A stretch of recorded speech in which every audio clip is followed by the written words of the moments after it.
What starts as a quiet escape into the wilderness can quickly turn into something you'll never return from. Good evening, ladies and gentlemen, and welcome back to Night Terrors. Tonight we're diving into 3 chilling tales that unfold deep in the woods, far from safety and civilization.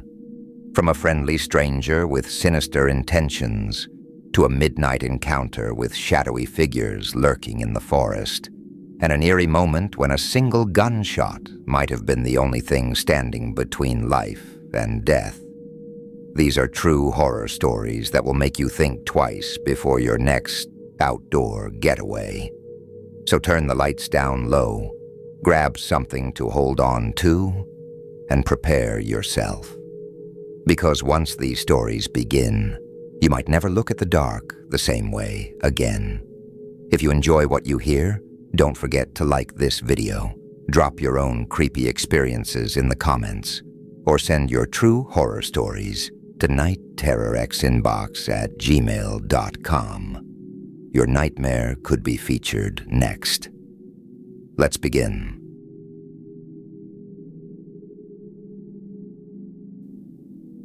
The Man with No Gear.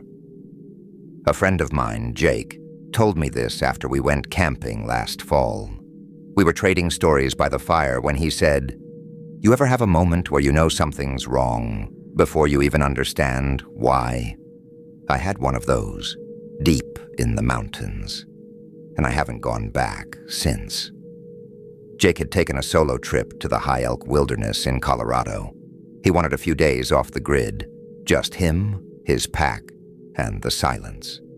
It was early October, colder than most people like, but Jake was used to roughing it. He'd been hiking for years, always prepared: thermal gear, dehydrated meals, a compact stove, the works. He'd mapped out a 4-day loop through the hills, far from any real trailheads. By day 3, he hadn't seen another soul, not a single camper, hiker, or even a hunter. That morning he'd packed up from a ridge clearing and had a hot cup of coffee before heading to the next site, 6 miles across uneven terrain. About halfway there, trudging up a switchback, he saw something, or someone, coming from the opposite direction. It was a man, walking steadily down the trail. Jake said he felt it before he even looked, a wrongness that made his spine twitch. The guy had no pack, no jacket, no water bottle. Just a thin gray long-sleeve shirt and worn-out cargo pants. His clothes looked old, like they hadn't been washed in weeks. His hands hung unnaturally still at his sides. Jake nodded politely when they passed, like hikers usually do. But the guy didn't even acknowledge him, just kept walking, eyes fixed ahead like he didn't register Jake at all. Weird, sure, but maybe he was out for a short walk from a hidden base camp. Except Jake knew there were no designated campsites for miles, and the air was dropping fast as the sun edged west.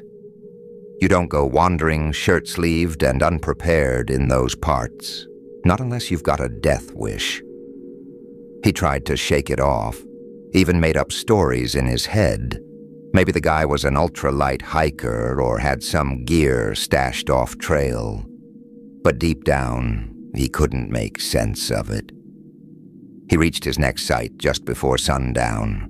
It was smaller than he'd hoped, a narrow patch tucked beneath dense fir trees. No view, no breeze, just thick forest hemming him in. He was disappointed, but too tired to care. After pitching his tent, he sat down to watch the last sliver of sun disappear behind the peaks. Then he heard it, a soft shuffling in the brush behind him. He turned around, and his stomach dropped. It was him, the same man, still no gear, no pack. Just standing there at the edge of camp like he'd been there the whole time. But that wasn't the worst part. The guy had passed Jake going the other direction hours ago. For him to be here now, he would have had to turn around almost immediately and hike fast. But he wasn't winded. He didn't say a word. He didn't even look at Jake. Just wandered to the far side of the camp, sat cross-legged on the dirt, and stared into the woods like Jake didn't exist. Jake studied him from the corner of his eye. Mid-30s, maybe. Scruffy beard, buzzed hair, pale skin that looked wrong. His clothes hung on him like they didn't fit. No tent, no sleeping bag, no fire. Just silence. Jake said the air around him felt thick, like the whole forest was holding its breath. He tried to act calm, but his mind was racing. Who camps like that? Who sits in the freezing dusk without even flinching? Jake decided he wasn't staying. He packed his gear quietly, pretending like it was just a routine move. That's when the man finally moved. He turned his head and locked eyes with Jake, and didn't look away. Even as Jake stuffed the last of his tent into his pack, even as he adjusted his straps and turned to leave, the guy kept staring, cold and blank, like looking through a window into something empty. Jake started walking fast. He didn't want to run and draw attention, but every instinct was screaming, "Go, go, go." He clutched his small knife in his pocket, too aware of the footsteps behind him. At first he thought he was imagining it. Then he looked back. The man was following, not running, just walking, but steady. Jake picked up his pace, and the man did too. Still no expression, just the steady crunch of leaves and pine needles behind him. Then Jake made a choice. About 100 yards down the trail, he veered sharply off path and darted into the trees. It was pitch black under the canopy now. He crept between trunks, heart hammering, until he was 20 feet from the trail. Then he stopped, crouched behind a deadfall, and waited. 30 seconds later, the man's footsteps reached the spot where Jake had turned. And then he stopped. Jake could barely breathe. He watched through the darkness as the man turned his head slowly, scanning the woods like he knew Jake was close. Then the man spoke. "Hey, you okay out here? You get turned around?" His voice was calm, even friendly, but off, like someone reciting a script for the first time. Jake didn't answer. The man kept calling out, different phrases, trying to sound helpful. But Jake said it was like hearing a voice in a dream, familiar, but too perfect. Then he stopped talking, but he didn't leave. Instead, he turned and stepped into the forest, off-trail, opposite from where Jake hid. Then, silence. No footsteps, no breaking branches, just gone. Jake stayed hidden for over an hour. When he was sure the man wasn't coming back, he got up and walked all night. He bypassed the next camp entirely and pushed straight through until dawn. When he finally made it back to the trailhead, his legs were shaking from exhaustion. He filed a report with the local ranger station. They said they'd look into it, but no one followed up. There were no missing persons reports, no hikers matching that description. Jake doesn't know what he saw out there. Maybe a guy living off-grid, maybe someone sick, maybe something worse. But he ended the story with this. Whatever it wasn't lost. It knew that trail, knew where I was, and it wanted me to know that it saw me.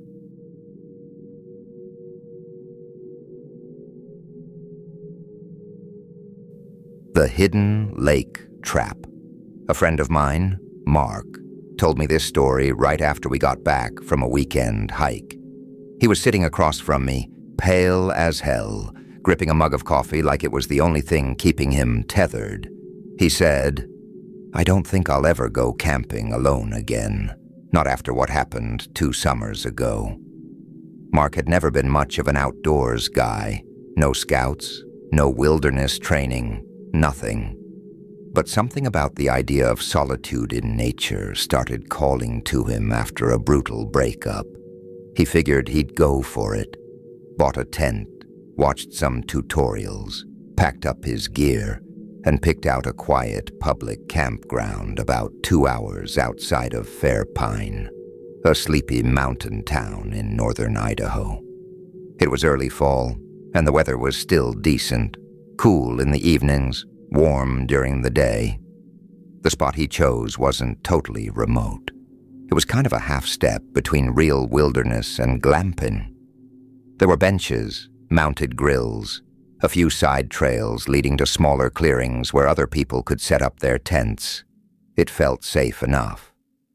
He got there around mid-afternoon, hiked a few miles in from the trailhead, and found an empty site tucked just far enough from the main gathering area to feel peaceful.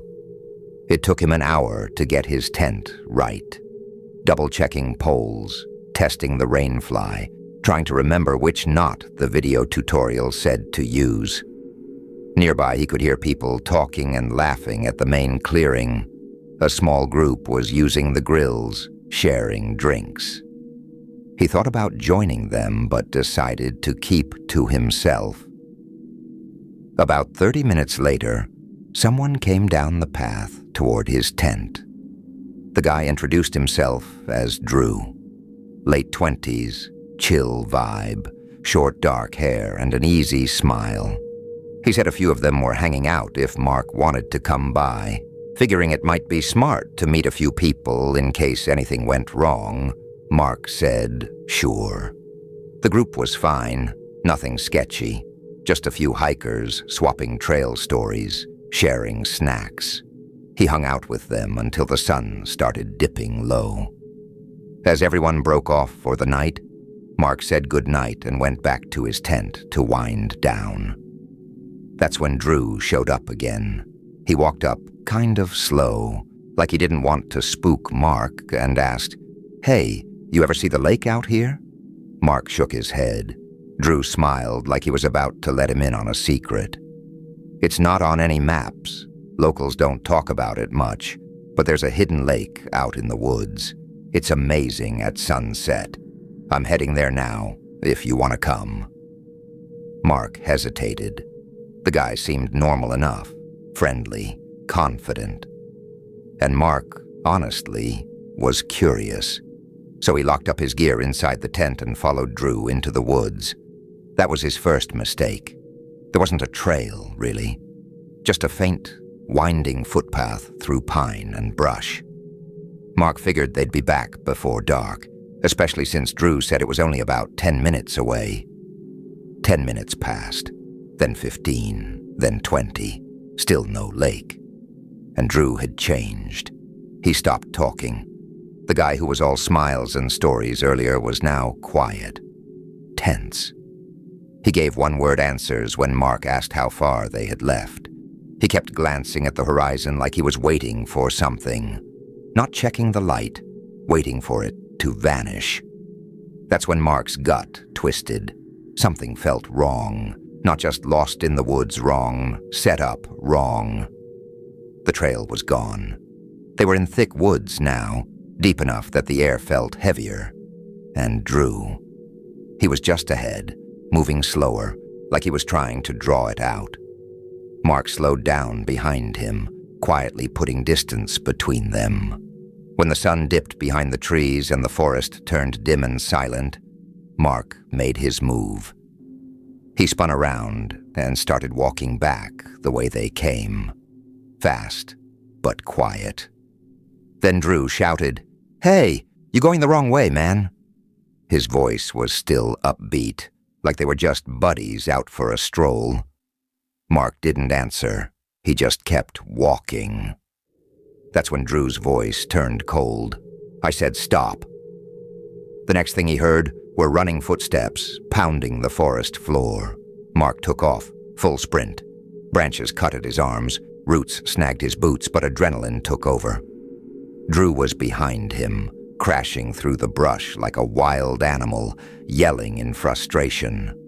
Mark didn't look back until he heard a clang. A metallic thunk rang through the trees. When he turned his head for a split second, he saw something glinting, something that had bounced off a tree trunk just behind him. It was a knife, He didn't stop running until he saw the firelight from the main camp flickering through the trees. He stumbled into the clearing, breath ragged, heart ready to explode. People turned to look, startled by how pale and panicked he was. He tried to explain, tripping over his words. Someone called the sheriff's office. A ranger showed up an hour later. They never found Drew. No one even knew who he was. No ID, no campsite, no gear. The people Mark had hung out with said they just assumed Drew was with someone else. Apparently he'd been there when they arrived. No one actually saw where he came from. And after that night, no one saw him again. Mark said he still dreams about that moment, hearing the knife hit the tree, feeling that split-second instinct to keep running or die. He figures Drew targeted him because he was new, alone, and trusting. Easy prey. But here's what gets under my skin. When the ranger asked Mark where this hidden lake was, he told him they never found it. The ranger stared at him for a long second before saying, "That's because there isn't a lake out there. Never has been."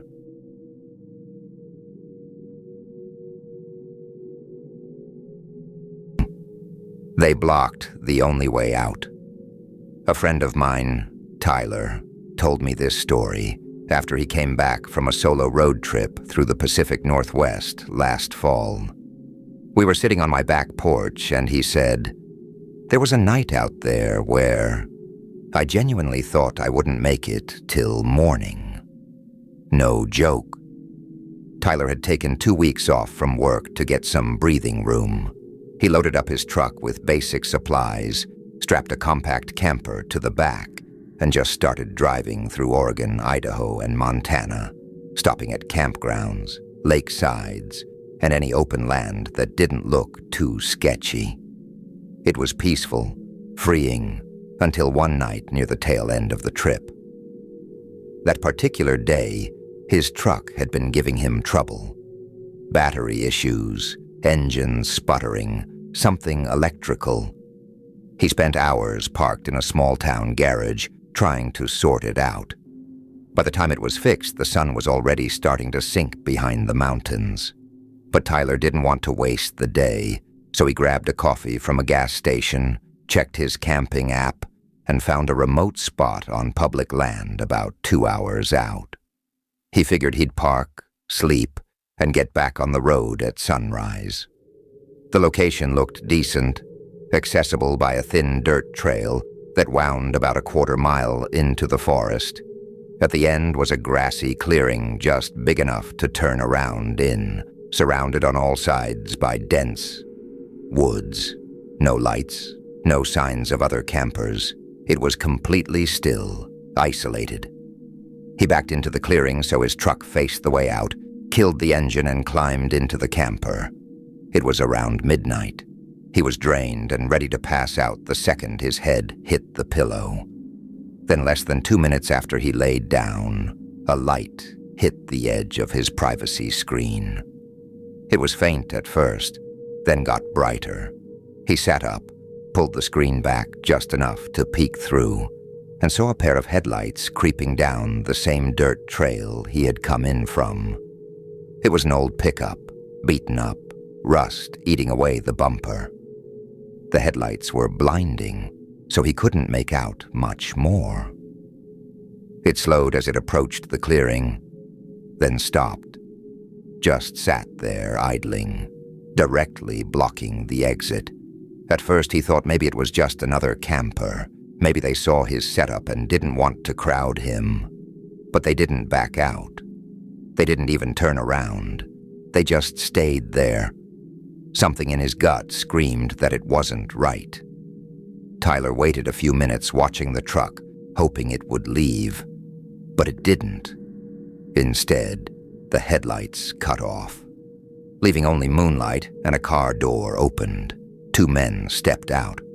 Tall. One of them wore a jacket with the sleeves torn off. They stood in the shadows, then started walking toward the camper. Slowly. That's when Tyler noticed it. One of them was holding something. It looked like a metal bar or a sledgehammer. The other had something shorter in his hand, but he couldn't see what. Tyler ducked away from the window and tried to stay silent. Every nerve in his body told him not to move. They circled the truck, slow, deliberate footsteps, like they were casing it. Then they stopped. One of them said, "Hey, man. Sorry to bother you, but we're kinda lost out here. Can you come out a second? We just need some directions." Tyler didn't respond. The voice tried again. "Come on, help us out. It's freezing out here, man." That's when he heard it, the sound of metal dragging along the camper's side. The guy was scraping his tool, whatever it was, along the door, pressing on it, testing it. Tyler pressed his legs up against the inside of the door, bracing it as best as he could. He didn't know what to do. If he tried to run, they'd catch him before he could even climb into the cab. If he stayed put, they might break in. Then, a gunshot. Sharp, echoing through the trees. Not from the two men. This came from deeper in the woods. The men froze, looked toward the tree line, then bolted. They sprinted back to their truck, climbed in, and peeled out, kicking up gravel and leaves as they disappeared down the path. Tyler waited a few seconds. Nothing. Just silence. Whoever had fired that shot, he didn't see them, didn't hear any footsteps, nothing. It was as if the forest had swallowed everything again. He grabbed his keys, threw open the camper door, and dove into the truck, started it, turned on the lights, and floored it out of that clearing. He didn't stop driving until he reached a 24-hour truck stop an hour later, where other rigs were parked and the smell of diesel was oddly comforting. He never found out who fired that shot. Maybe it was a hunter, maybe another camper watching from a distance, or maybe something else entirely. But whoever or whatever they were, they saved him. Tyler swears if that shot hadn't gone off, he wouldn't have made it out. He says he still wonders if those men had done that before. If they were out there waiting for someone just like him, someone alone, remote, tired and unaware. And he still can't shake the feeling that they hadn't just found him. They'd followed him.